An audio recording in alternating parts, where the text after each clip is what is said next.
Since it turns out that Diddy's own son is the reason that the Cassie footage was posted online and ultimately resulted in Diddy's imprisonment, Diddy's former bodyguard Jan Deal has now gone out and warned Diddy's son Christian about the dangers facing his life. This record that King Combs came out with, where he was coming at 50 and coming at everybody, coming at his dad, like, how you feel about that record? Well, first I want to say to this young man, before somebody take his head off, because see, that's that new school bull crap that these kids out here, they easy to fly out their mouth with that. You don't invite a man to your private. You don't invite a man to your private unless you doing the Diddy. If two men lay down, how many homos get up?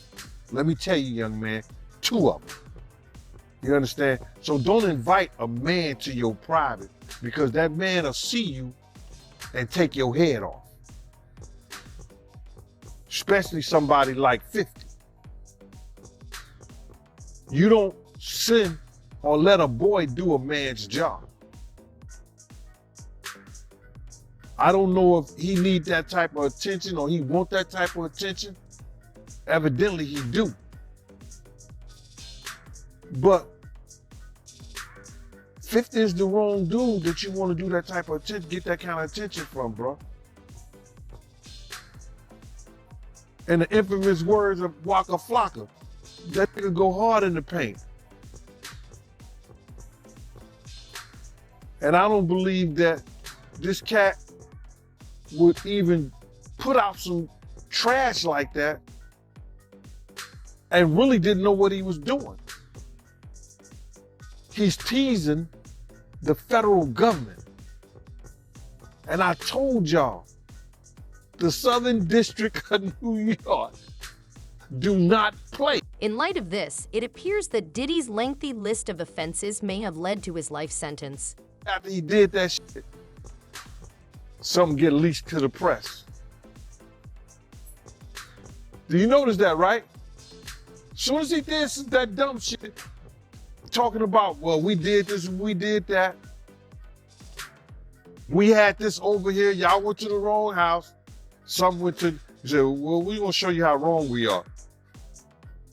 Yo, CNN, run this. Action, roll them. Don't play with the feds, bro. Because you got to realize this. They got a lot of time. All they got is time.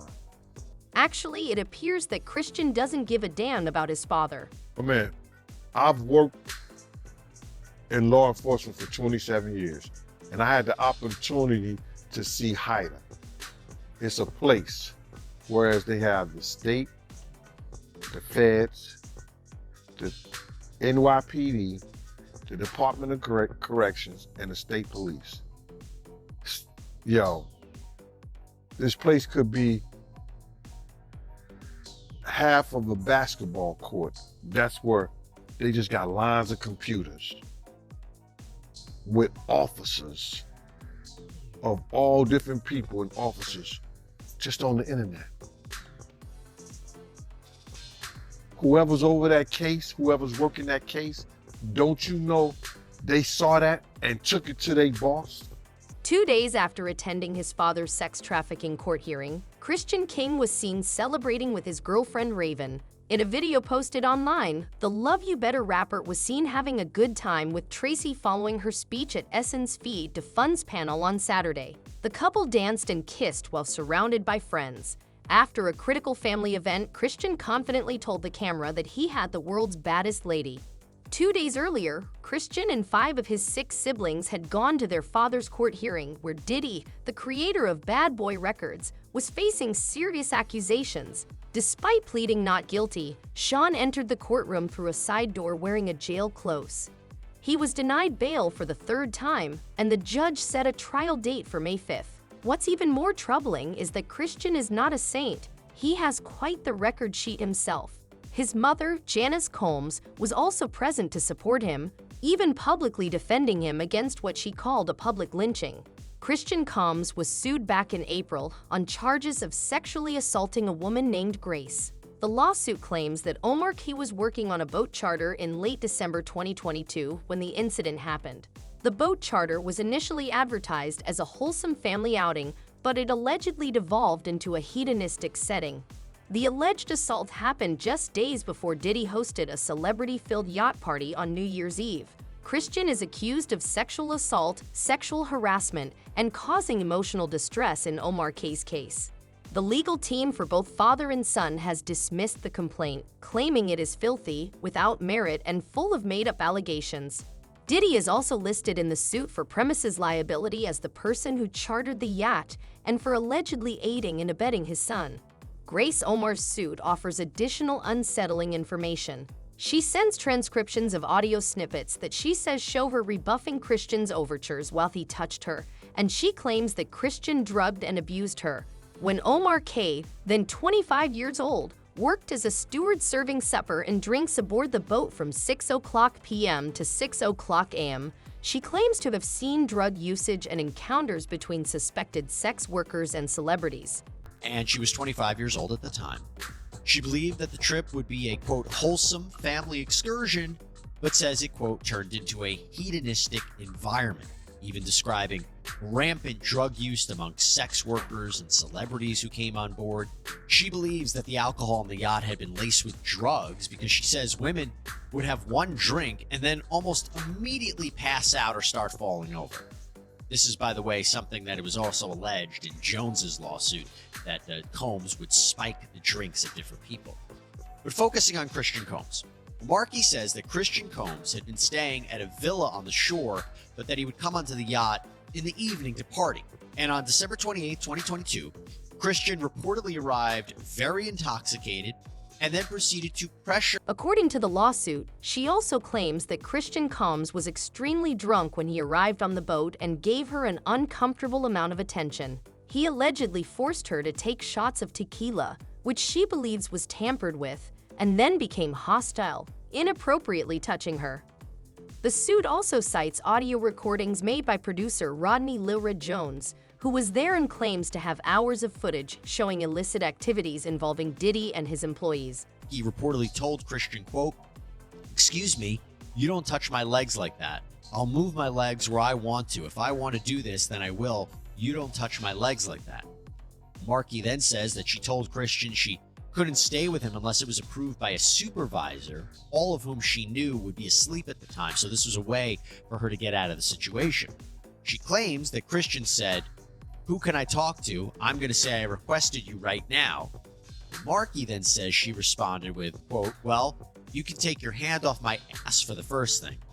Markey says that she tried to go back to her work, but Christian found her again, wanted her to find him a place to sleep for the night. So she ended up taking him to the cinema room for the yacht, which doubled as a place for people to sleep.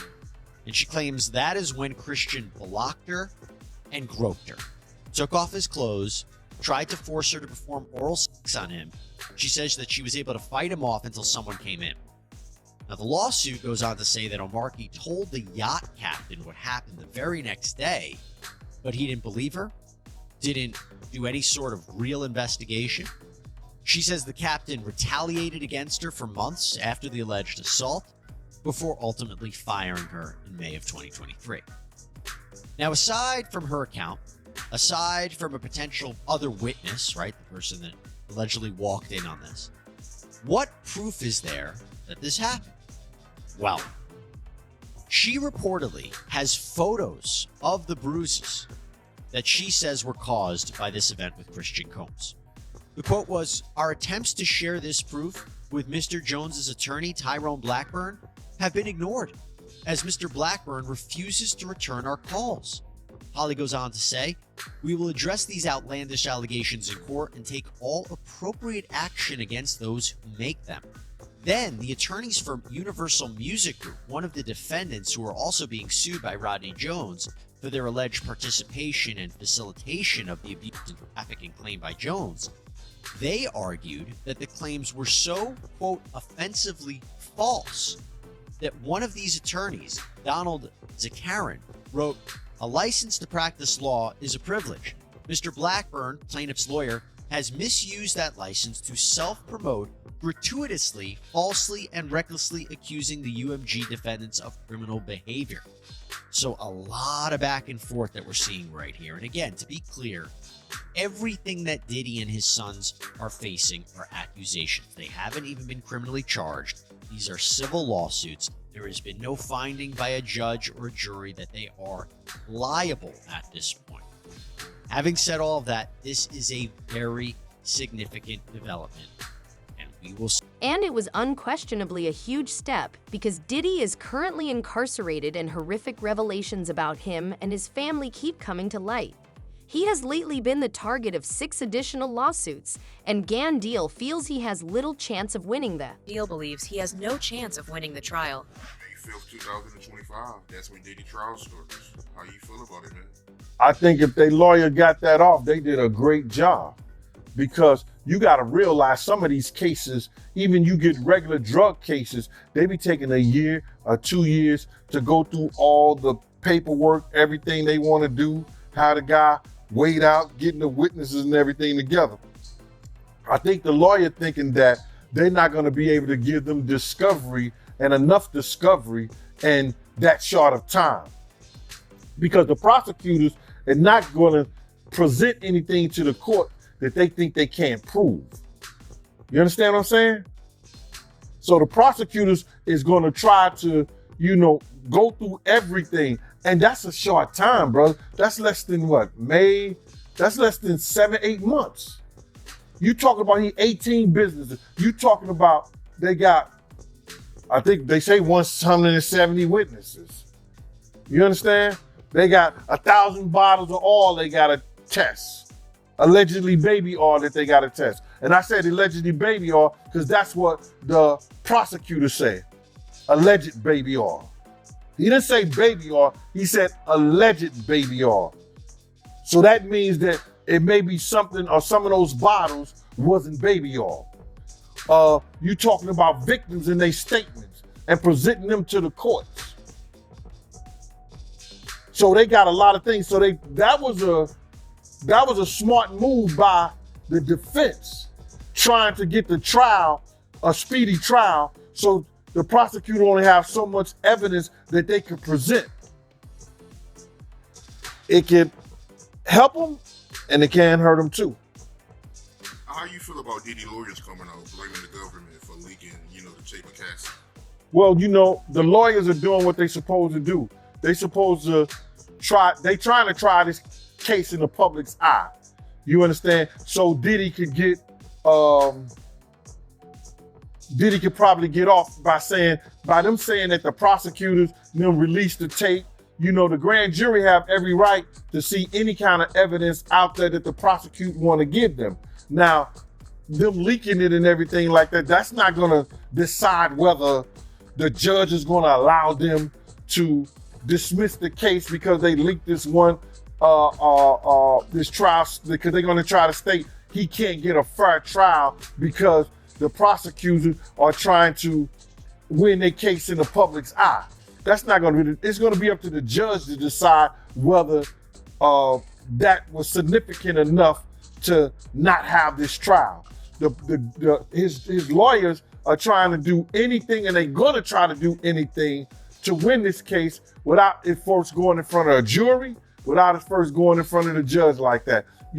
So what they're doing is they're going to try to play all different kind of cards to make us think, you understand, the dude is innocent and he's been done wrong and unfair. That's what the lawyer's supposed to do. But it ain't gonna work, bro. It's not gonna work. Just like, hold up, but just like first bail denied, second bail denied, the third bail denied. They don't trust the lawyers, and they damn well don't trust Diddy being out in public or in the streets or at home at any time. He believes that the prosecution's evidence will be so compelling that Diddy might as well reconcile with God at this point. You heard about how he might be getting some more indictments. I think that they trying to beef up their case, bro. They're going to continue to beef up their case once they continue to dig and get stuff. Once they continue to dig and get more stuff from the business part of it, they're going to use those charges. Because if he did anything that was illegal regarding tax evasions, money laundering, they're going to use that. If he had used his company and his power for the racketeering and things like that, so they can get the RICO Act on there, they're going to use that. Any new news that can make their case powerful and they can present it to the court, they're going to use it. As long as they give it to the defense team in the discovery, they're going to use everything. But it's going to be difficult for Puff to fight his case in jail. You know how hard it is to fight your case and go through every last one of those victims, or whether you know them or not. All that paperwork he has to do, you got to realize they only get a lawyer like 2 hours, I think. Anywhere from 2 to 4 hours. And maybe on certain days, depending on where you at. How is he going to fight his case decent in jail? But that's what happens when you lay your head. So you don't see any kind of way he get out of this? Bruh, I would bet whatever I had that he ain't got no chance in hell in getting out of here. All because they already got one witness for the sex trafficking case. And that's all you need. And when you only have to have one witness for the sex trafficking case, even though she may have been a participant, and I'm talking about Cassie, it's going to be hard for him to fight that one charge. And given the numerous stories circulating about how Diddy apparently released hits on musicians he didn't really approve with, like Nipsey Hussle, it's intriguing that Jane brought up Diddy's own son getting into problems previously. Be a demon over a comment he made to Nipsey. What made you say that? Like, what's the backstory behind it? Well, bro, I didn't say he was a demon. What I think I said that you got to watch what you say to these demons. And I might have put him in the same category. But I didn't per se, he's a demon. Now, he's done shit that I projected. I see that demons does. When I seen him pick up that dove, and the dove supposed to be that of new beginning in life, and the dove fell to the ground straight like it was dead. The day we did that, he did that ritual in the park before he went to trial with Sean. Bro. And I'll tell you that story if we talk about Sean. If we talk about Sean today, I'll tell you that story. All right? How about that? Now, don't go figure out something to talk to me and ask me about Sean. Yeah, but if we talk about Sean, I'll ask that. But what you was asking me is that, listen here, man. I did not know Nipsey Hussle. I knew of him and the positive things that he was trying to do out there in his community. The music that he was putting out, that I could say, based on conversations that I heard him speak, that the man was spiritually connected. He was a child of God. He had gotten in front of Puffy one time, and he told Puff that he was putting out this music, and I guess Puff was helping him in some kind of way, and he said something. And that what he said was, I need my music and my album to have the same feel of that life after death, like Biggie's album. Now, you taking a spiritual person who's asking for something. He said, I wanted that same feel as life after death. That same feel was that Biggie got murdered and he went on to sell about 10 million albums or 10 million copies. I was saying, you gotta watch what you say to demons, because it just might come true. You just gotta watch what you say, brother, because God said that you say it by mouth, you believe it in thy heart, and it shall happen. And when you got a strong spirit, and you that type of person, you gotta watch what you say out your mouth, man. You think it was a good idea for Nipsey to be cool with Diddy?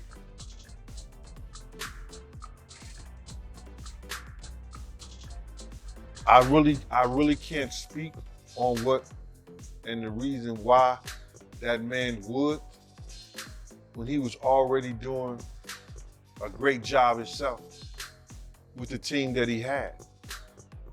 But somebody convinced him that that would be a good look for him. But, no disrespect, he got what he asked for. In an interview on Real 92, 3 is the Cruise show back in 2022, Diddy talked candidly about his work as executive producer of the Nipsey Hussle Victory Lap album, which was nominated for a Grammy for Best Rap Album at the 61st Grammy Awards. Love Records founder Diddy explained how Nipsey hired him as an executive producer only 5 days before the album was finished. Diddy clarified that despite his important contribution, his executive producer credit was initially omitted off the album. I want you to mentor me. You know what I'm saying? Like, Nip had no ego. So, you know what I'm saying? Like Nip came to me and said, I want you to mentor me. I want to get into real estate. I want you to teach me all your, like your business secrets. You know what I'm saying? I was like, whenever you got questions, pull up. And then on his last album, people do not know this. Somebody tried to jerk me, but I fixed it. I actually am one of the executive producers of Nipsey Hussle's last album. Victory Lap. Yeah, Victory Lap. So a lot of people don't know this. We got them to change it in Wikipedia. Somebody over at the label tried to leave my name out, but he came to me and said, I want you to be a part of helping me finish up this album. And so I was a part of not just the record I was on with him on his last album. He was like, yo, I'm a big fan of like Life After Death. You know what I'm saying? And I know you got like that vibe, but I'm bringing like that vibe. Like my stuff, it has a West Coast sound, but it also has a bad boy sound. So I felt like, yo, I really need you to come and help me out with this. So that's why I have so much footage of us in the studio, because like the last 5 days of him finishing the album, he came to me and said, would you come on as one of the executive producers? And man, we had just started really getting extra close and tight. And then, everything happened. But individual that like sent from God. And I know we sad, and I know that we miss him, but I'm telling you, like, he did his work. The way he has inspired, the way he inspires me, he did his work, and he represented LA like no other. Top-notch, glorious, godly, positive, loving, trying to save the community. Like, this cat is really real. He was up there to me with Malcolm X and Martin Luther King and all the other Latino freedom fighters and stuff like that. He was a revolutionary. This behind the scenes, the revelation was made the day before Diddy was named one of the main acts at the 2022 Heart Radio Music Festival. Although there are other names that have been suggested as being related to Diddy's startling antics.